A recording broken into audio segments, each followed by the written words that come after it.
오늘은 요한계시록 17장 7절로 14절의 말씀을 제가 봉독해 드립니다. 오늘 은혜 받을 말씀은 요한계시록 17장 7절로 14절 말씀이 되겠습니다. 그러자 그 천사가 내게 말하기를 왜 놀라느냐? 내가 그 여자가 누구이며 그녀를 태운 7머리와 10뿔을 가진 그 짐승이 누구인지 너에게 말하리라. 내가 본 그 짐승은 전에 있었다가 지금은 없고 앞으로 끝없이 깊은 구렁으로부터 나와서 멸망으로 들어갈 자라. 또 땅 위에 사는 자들, 곧 세상의 기초가 놓인 이래로 생명의 책에 그 이름이 기록되지 않는 자들이 전에 있었다가 지금은 없고 앞으로 나타날 그 짐승을 보고 놀랄 것이라. 지혜 있는 생각이 여기 있으니 7머리는 그 여자가 앉은 7산이요 7왕이 있는데 5은 패망하였고 하나는 남아있고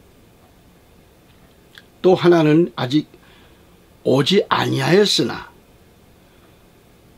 그가 오면 잠시 동안 머물러야만 되리라. 전에는 있었으나 지금은 없는 그 짐승이 8번째지만 7 중에 속한 자라. 그가 멸망으로 들어가리라. 또 네가 본 그 10뿔은 10왕이라. 아직 왕국을 받지는 못하였으나 그 짐승과 더불어 1시간 동안 왕들로서의 권세를 받으리라. 이들이 한 생각을 가지고 자기들의 권세와 능력을 그 짐승에게 넘겨주리라. 이들이 어린 양과 맞서 싸우겠으나 어린 양이 그들을 이기시리라. 이는 그가 만군의 주요 만왕의 왕이시며 그와 함께한 자들은 부르심을 받았고 택하심을 받았으며 충성된 자들임이라고 하더라. 아멘. 오늘 CJTN TV 방송을 애청하고 계신 성도 여러분, 안녕하셨습니까? 이 시대는 국내적으로 한치 앞을 가름할 수 없는 때라고 봅니다. 연일 들려오는 소식은 기후변화로 인한 재난이 연속되고 있습니다. 반면에 오늘의 현대과학은 인류에게 희망을 안겨주는 것 같은데 동시에 재앙을 선물하는 듯 없이 혼란하고 또 불안한 가운데 있습니다. 그래서 인간 세계를 더 고통스럽게 하는 일들이 세계 각처에서 지금 발생되고 있습니다. 그러한 그 일들이 현실로 다가온 듯 합니다. 그러나 알아야 할 것은 희망은 하나님을 경외했을 때 이루어집니다. 하지만 하나님을 경외하는 희망마저 방해하는 악한 영들과 세력들이 점점 다가서고 있다는 점이죠. 이러한 악한 영들과 그 적그리스도의 세력에게 붙잡히고 끌려가는 것은 전적으로 인간 자신에게 있다는 것을 알아야 합니다. 예수 그리스도를 믿는 그 믿음이 쉽게 무너지는 그런 나약한 그런 신앙인지 아니면 그리스도 안에서 끝까지 믿음을 지키는 신앙인인지 분명코 환난과 재앙 앞에서 드러날 것입니다. 그날은 다가오고 있습니다.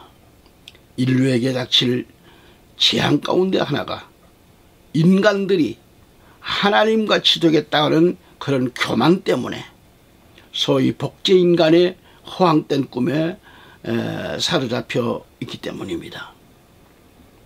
현재 우리는 AI 인공지능 이 사이버 시대, 사이버 인권 시대를 지금 경험하고 있습니다. AI 인공지능 사이버 시대가 되었다고 하는 것은 사이버 인간을 이미 만들어져서 실용화되고 있습니다. 사회 각 분야에서 AI 인공지능 사이버들이 인간의 일터를 점점점 장악해 가고 있습니다. 그래서 우리 인간들은 매우 지금 두려운 일이 아닐 수 없다. 앞으로 일자리가 없는 시대가 더 이루어질 것입니다. 사이버 인간을 좋아할 때 대상은 아닙니다. 그래서 이것은 인간이 하나님의 위치를 넘보려는 과학의 바벨탑 뿐이죠. 바벨탑. 이는 또한 악한 행위들 뿐입니다. 이러한 악행들은 악한 사단의 그런 영들이 이것들을 조종하고 있기 때문에 그렇습니다. 바로 이 인공지능 AI는 인간의 학습 능력, 추론 능력, 지각 능력을 인공적으로 구현하는데 컴퓨터 과학의 세부 분야 중 하나라 이 말이죠. 이러한 AI 인공지능, 바로 이 사이버 인간을 대량 생산해 내는 그런 그 배후에는 무서운 악마가, 사탄이, 용이 인류의 문화를 지금 조종하고 있다는데 놀라지 않을 수 없습니다. 첫 번째 생각할 것은 바로 일곱 머리 짐승의 역사를 알아야 되겠습니다. 이 시대에 우리에게 주어진 바로 이 본문은 정배지 판모섬에서 사도 요한을 통하여 보여주신 전 인류 역사를 일곱 머리와 열 뿔 가진 짐승으로 묘사한 상징적 세상 종말을 알리는 그 계시입니다.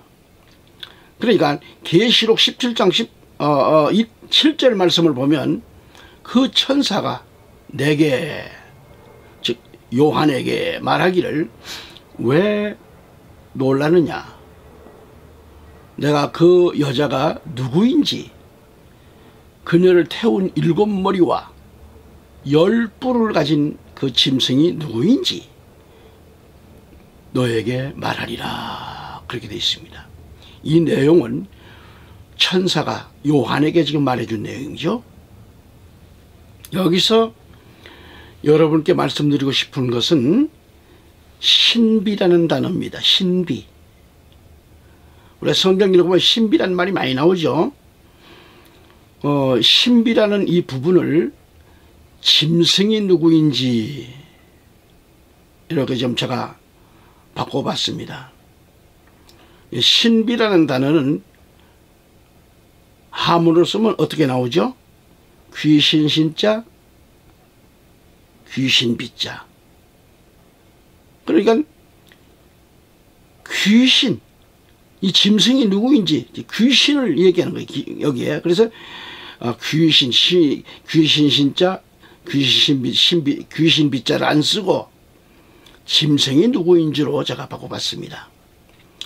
짐승의 비밀이라는 단어도 고쳐야 했습니다. 그래서 비밀이라고 하는 게 뭐예요? 귀신 비자, 빽빽할 밀자를 쓰는데요. 이것 때문에 여기서도 짐승이 누구인지 이렇게 해봤습니다. 이해해 주시기 바랍니다. 우리 한국교회 목사님들 대부분이 하나님을 신께서 신이라고 이렇게 가리킵니다. 신이 이렇게 말합니다. 기도할 때도 보면 신께서. 근데 그 신자를 여러분 생각해 보셨습니까? 귀신 신자 아니겠어요? 귀신 신자. 어떻게 하나님이 귀신 신자를 하나님에게다 붙일 수 있습니까? 하나님은 귀신이 아니시잖아요. 귀신하면 귀신 신자를 쓰게 되는데 그렇게 부르지 마시고 그냥 하나님하고 부르세요. 이 외에도 우리 주님, 아버지, 하나님 하시면 될 것 아니겠어요? 그때 그렇게 신을 찾아야 되겠습니까? 하나님은 전능하신 하나님이신데, 그리고 하나님을 신령과 진정, 예배 드리는 그 의미에서 신령과 진정으로 드리는 것. 신령과 진정, 여기서도 신령이란 뭐예요? 귀신 신자, 신령 영자 아닙니까? 우리 목사님들 가만 생각해 보세요. 우리 목사님들께서도 그만한 학식이 있으시고 그만한 정말 이 학문을 갖추신 분들이시기 때문에 하문을 너무 잘하실 겁니다. 자, 귀신 신자, 신령 영자인데 어떻게 전능하신 우리 하나님이 신령한 귀신인가? 제발 좀 부탁드리기는 귀신 신자, 신령 영 하다가 이런 단어는 사용하지 않기를 간절한 마음으로 권해드립니다.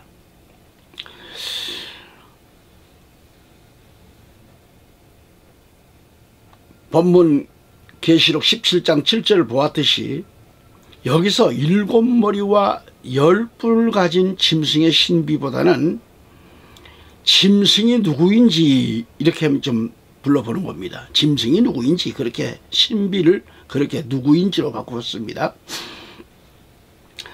계시록 17장 9절 말씀에 가보면 7머리는 그 여자가 앉은 7산이요 이렇게 되어 있습니다. 계시록 17장 10절을 보면 7왕이라고 했습니다. 7머리는 7산이요 7왕이라고 했는데 그 7머리 곧 7산 7왕 중에 5은 패망했다고 했습니다. 하나는 남아있고 또 하나는 아직 오지 아니하였으나 그가 오면 잠시 동안 머물러야만 되리라고 했습니다. 사도 요한에게 주어진 여기 7머리 달린 짐승은 다니엘에서도 나타나 있습니다. 그 첫 번째 짐승이 바로 사자인데 사자 같은데 다니엘 7장 4절을 보면 독수리의 날개를 달고 있다 그랬습니다. 여기서 왕은 다니엘서 2장 38절을 보면 금머리로 돼 있어. 금머리로 상징하고 있습니다. 반면에 이것은 뭐예요? 바빌론을 가리키고 있습니다. 그리고 두 번째 나타난 짐승은 다니엘서 7장 5절과 8장 3절 더 넘어가서 10장 20절에 가서 보면 곰과 같고 그랬어요. 2뿔 가진 순양 한 마리는 메대와 파사를 상징하고 있습니다.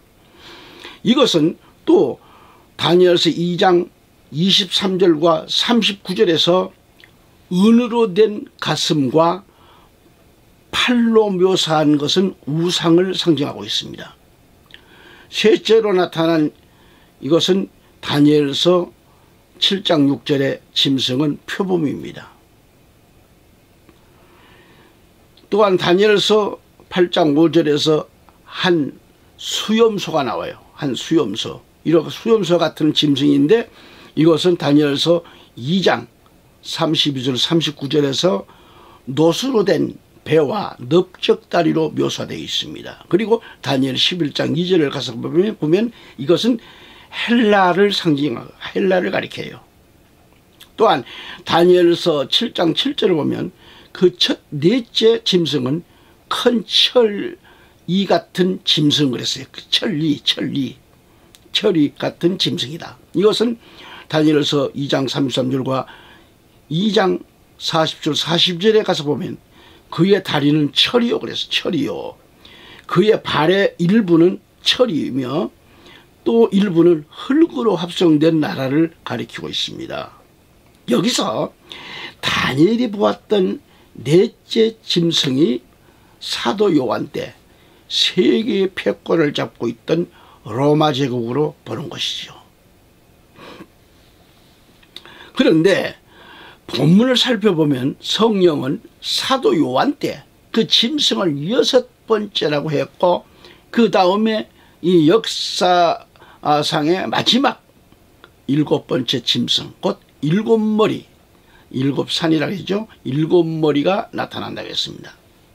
그렇다면 바빌론 제국 앞에 2마리 짐승이 더 있었다는 사실인데 우리는 그 짐승이 아수르 제국이요 또 그 앞에 있었던 이집트 제국이라고 생각해 보는 겁니다.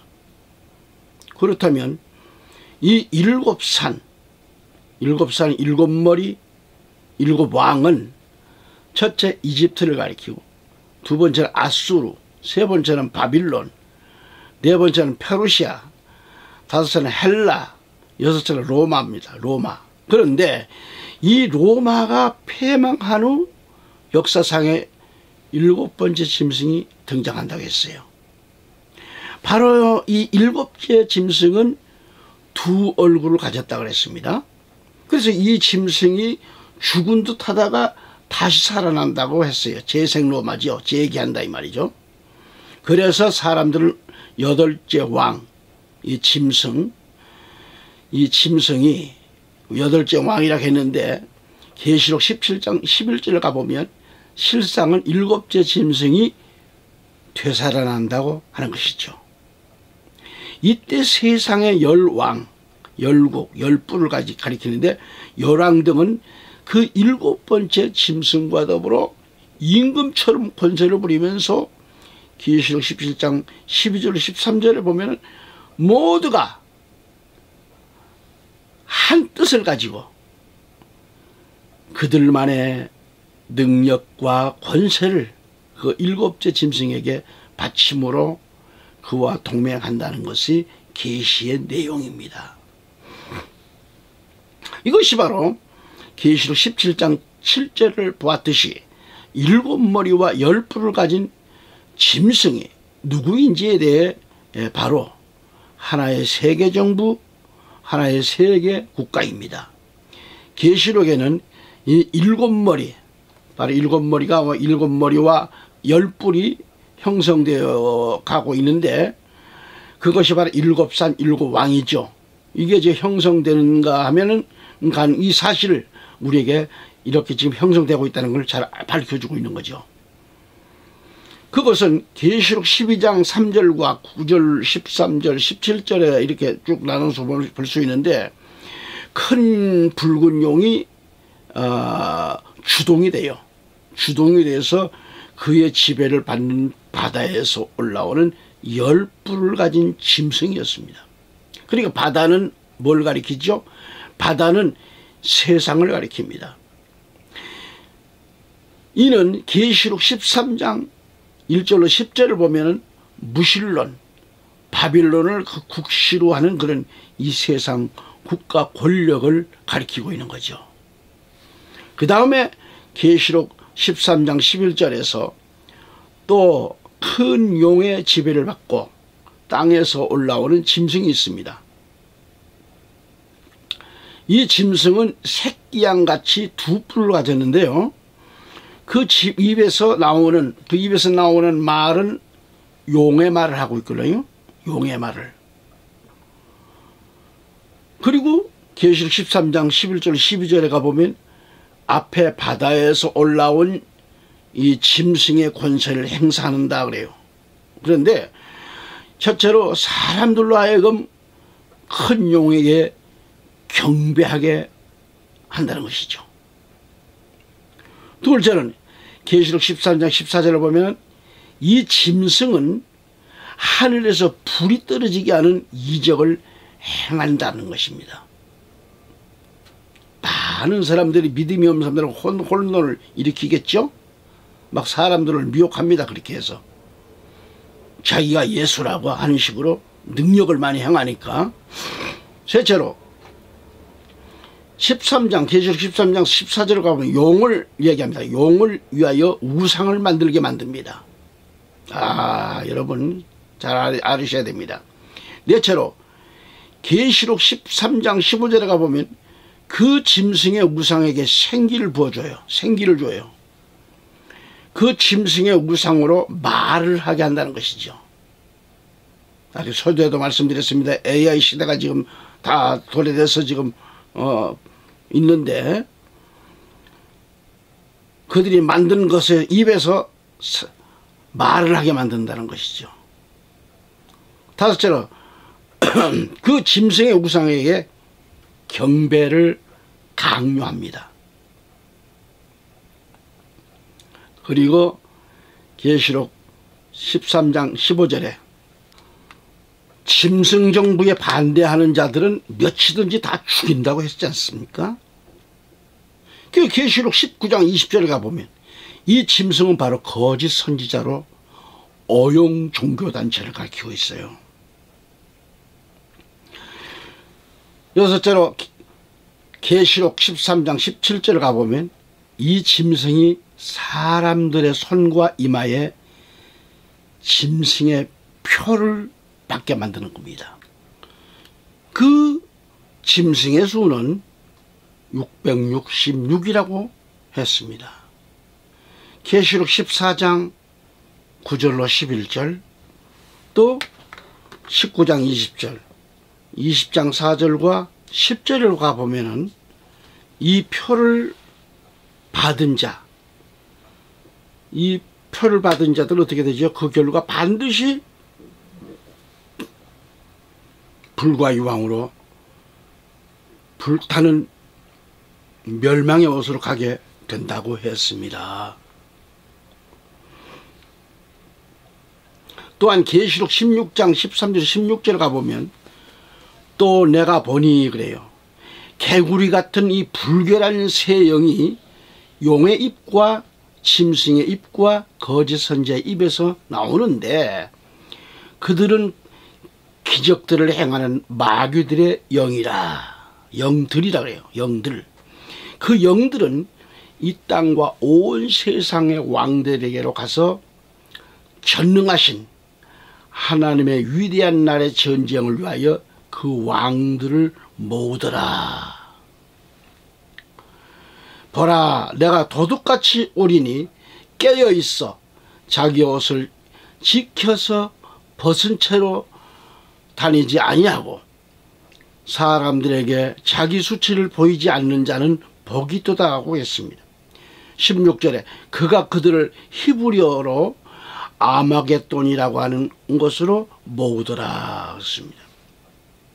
자, 중요한 얘기죠.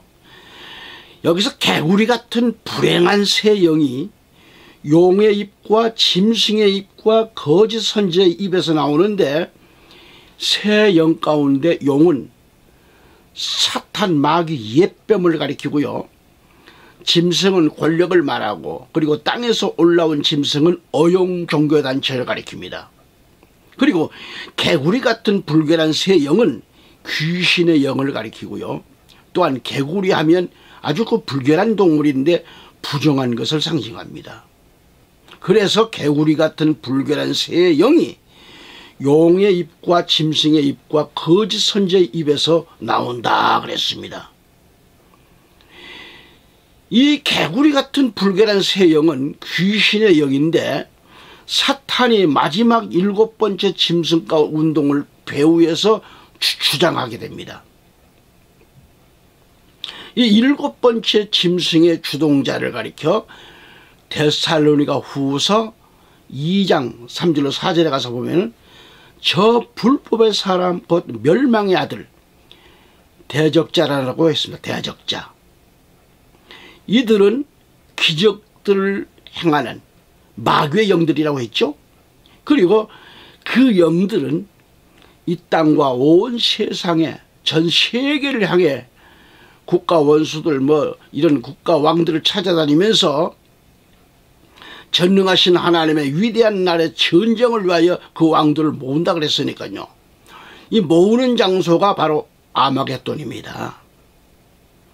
이처럼 개구리 같은 새 영은 전 세계를 하나로 끌어들이기 위하여 세계 각국으로 흩어져서 개굴 아주 시끄럽게 하는데, 이미 세계는 불길한 새 영, 마귀의 영들에게 사로잡혀 가고 있습니다. 지금까지 생각한 중요한 초점은 하나님을 떠난 세계 역사와 그 역사의 주역들은 짐승이었다고 하는 사실이죠. 사람과 사람의 역사를 가리켜 짐승과 짐승의 역사라고 했습니다. 이 말의 중요한 뜻은 하나님 떠난 인류 역사의 내면성을 지목한 영적 표현입니다. 말하자면 그의 무신성, 반신성, 살신성, 배신, 배약, 배은성, 침략성, 정복성, 반기독성, 반교회성, 유물성, 우상숭배성, 거짓성, 교만성 등등을 의미합니다. 두 번째는 뭘 볼 수 있나요? 복제인간. 복제인간 시대와 괴물성을 볼 수 있습니다. 복제양, 복제원숭이, 복제소의 그 성공은 필연적으로 복제인간, 이런 그 시대를 예고하고 있죠. 이미 또 그렇게 되고 있고요. 이 복제인간 시대는 또 다른 그런 그 괴물인간, 비스트맨이죠. 괴물인간 시대를 지금 예견하고 있는 거죠. 이런 DNA 복제는 주로 공상과학 그런 곳에서나 또 공포물에서 오래전부터 다루어져 영화에서는 결코 새로운 그런 일이 아닙니다. 예컨대 사이버텍 PD는 2008년도에 미국을 무대로 인기 여배우를 납치해 인간 복제 전문 박사로 하여금 그녀를 대량 복제 판매하려는 그런 악당 컴퓨터 그런 사이버 섹스 사업자와 이를 막으려는 특수 전담 그런 형사의 얘기를 다루고 있는 거죠. 블레이드 러너는 몇 년 전에 연세대 논술고사 논제로까지 출제된 화제작입니다.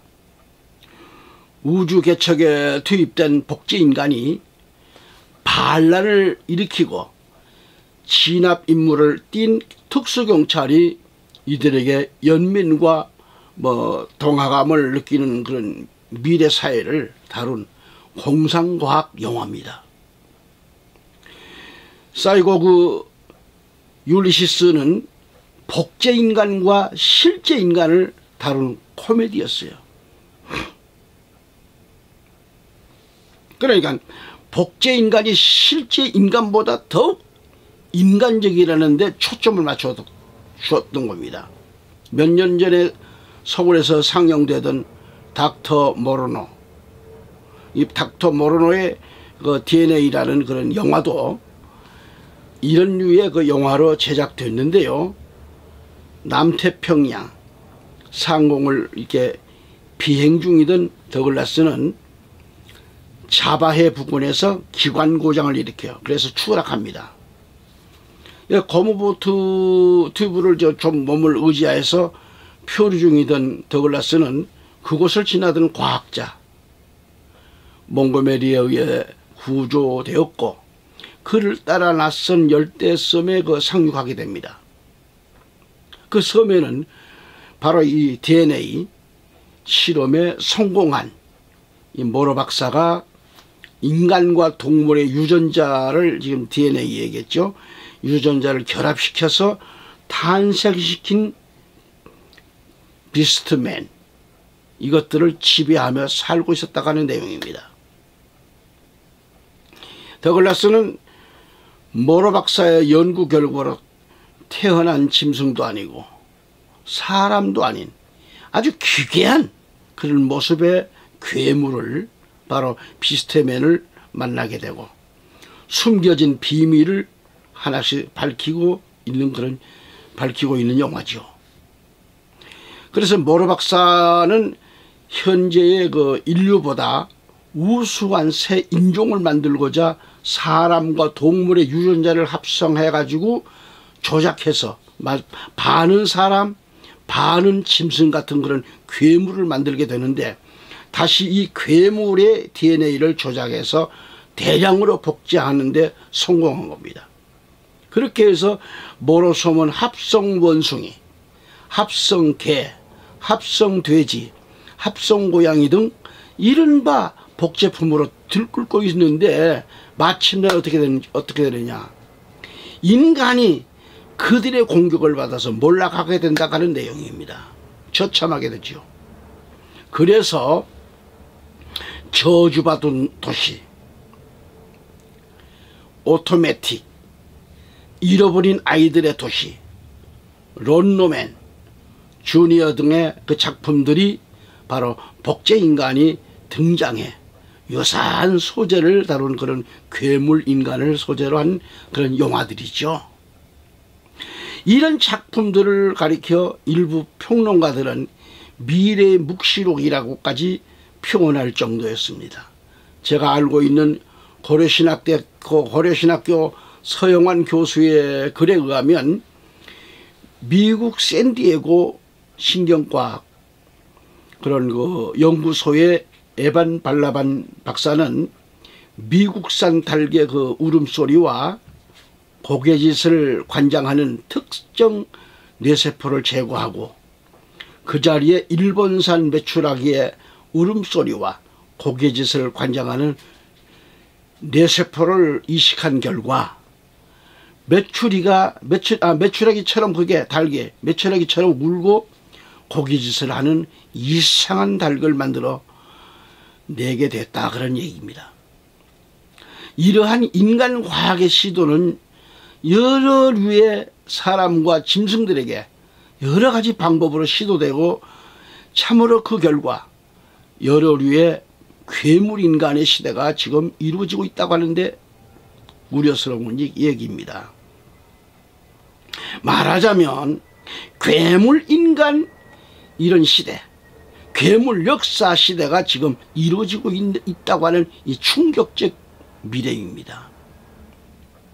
괴물 인간 시대는 아버지도 어머니도 없습니다. 가정도 족보도 없습니다. 윤리도 사회도 질서도 없는 그야말로 짐승과 같은 사회가 될 것입니다. 아이를 자연생식 법칙을 따라 낳는 태아 시대는 마침내 인공수정, 시험관 아이, 그리고 복제 아이로 대량 배출되는 그런 시대로 옮겨져 가고 있는 거죠. 인간을 복제하는 과정에서 태어난 존재는 과연 인간이라고 할 수 있는가? 아니면 짐승이라고 하는가? 아니면 어떤 괴물인가? 그런 영혼이란 가능한, 그거의 영혼이, 그런 영혼이란 그 가능한가? 영혼이. 오늘 우리에게 주어진 중요한 초점이 바로 이 초점은 이야기되는 이 괴물인간, 그리고 그 괴물인간, 그리고 그 괴물인간들이 꾸미는 문화와 그 역사는 어떤 성격의 것일까 하는 그런 데에 대해 있습니다. 그러니까 복제의 산물인 그 괴물인간이 정상인간보다 우수할 것인가? 영성에 있어서, 도덕성에 있어서, 의식과 판단과 활동성에 있어서 오늘의 인간보다 더 발달할 것인가? 성경은 하나님을 떠나는 보통 인간들의 생각과 의식, 판단, 행동, 그리고 그들이 만든 역사를 영적으로 짐승의 역사라고 선언하고 있습니다. 사람의 그 마음에 하나님 두기를 싫어함으로 만든 모든 역사는 바로 짐승의 문화요, 짐승의 역사라고 정지하고 있습니다. 그 이유는 그 무신론의 인간 역사 배후에는 사탄이 주장하고 있기 때문입니다. 그래서 계시록 19장 20절, 20장 10절, 12절로 14절에 가보면 하나님은 마지막 날에 저들을 모두 심판한다고 선언하고 있습니다. 그렇다면 복제 인간의 산물로 태어난 괴물 인간, 이 비스테맨을 이런 시대의 역사는 그야말로 멸망하는 짐승의 최후 모습이 될 것이 아닌가. 그 이유는 복제 인간의 그 과학적 행위가 사탄적 산물이라고 생각하기 때문에 그렇습니다. 그렇다면 계시록에 나타난 멸망받을 짐승은 바로 이러한 괴물 인간들이 아닌가. 하나님의 형상인 인간을 복제해서 하나님의 창조 질서를 파괴하고 축복 질서를 역행하고 주권 영역을 도전한 반칙적인 인간들도 실상은 그 마음의 생각과 나타내는 행동들이 멸망받을 짐승들의 소형이라 이 말이에요. 세계 1, 2차 대전 후 쏟아진 전후 작품들이 뭡니까? 그 대부분이 무신론적 실존주의를 다루고 있었던 것을 볼 수 있습니다. 그것은 정상적인 인간의 비인간화를 추구하고 있죠. 예컨대 변신 같은 그런 작품이 그 대표 중에 하나입니다. 그 작품은 주인공이 사람인데 짐승으로 변해버린 비극을 그린 내용이죠. 그러나 짐승은 복제인간 시대를 맞아 사람이 실제로 괴물로 변하는가? 시대가 지금 펼쳐지고 있습니다. 그런 시대가 지금 이 시대가 복제인간 시대. 그래서 그 짐승들이 또 다른 짐승, 곧 괴물인간을 만들고 저들이 함께 하나님을 향한 도전에 합세하는 겁니다. 그것이 곧 하나님 나라를 대항하고 이 땅에 하나의 그 세계정부 통일국가를 세우는 데 있단 말이죠. 애청자 여러분, 여러분은 하나님의 사람이요 성도들이 맞으시죠? 그래서 주님이 오셔야만 합니다. 그 큰 이유는 종말의 날에 이런 짐승의 역사 가운데서 하나님의 자녀들이 포위당하고 또한 떼죽임을 당하는 등 최후적인 위기를 맞게 된다고 하는 것을 알아야 합니다. 계시록 20장 7절로 10절에 가서 보면 천년이 참에 사단이 그 옥에서 놓여 나와서 땅의 사방 백성 곧 곡과 마곡을 미혹하고 모아 싸움을 붙이리니 그 수가 바다 모래 같으리라.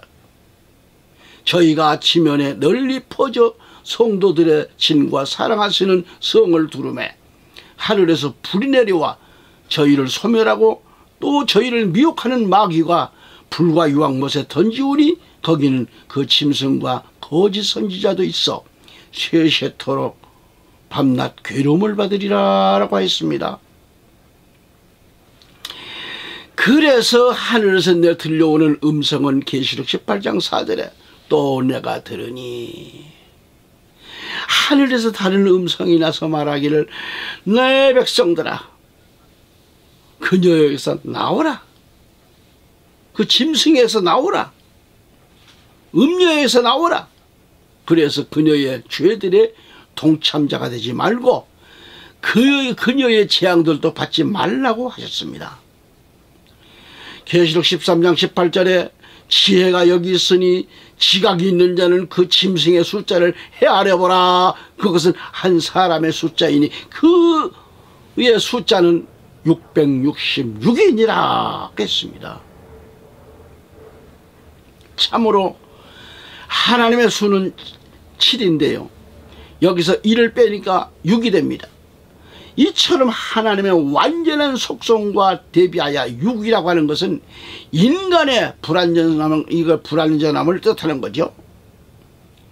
또한 6의 숫자는 인간의 불완전한 그런 수이면서 이것은 짐승의 수요. 그래서 666은 짐승의 수요, 한 사람의 숫자라고 했습니다. 그래서 제가 누누이 말씀드리는 것은 우리 한국교회가 마지막에 가까워짐을 인지하시고 사랑하는 성도들에게 계시복음을 가르쳐야 한다는 말씀을 드리는 겁니다. 앞으로도 저희는 계시록을 자주 하게 될 것입니다. 위하여 기도 부탁드립니다. 감사합니다.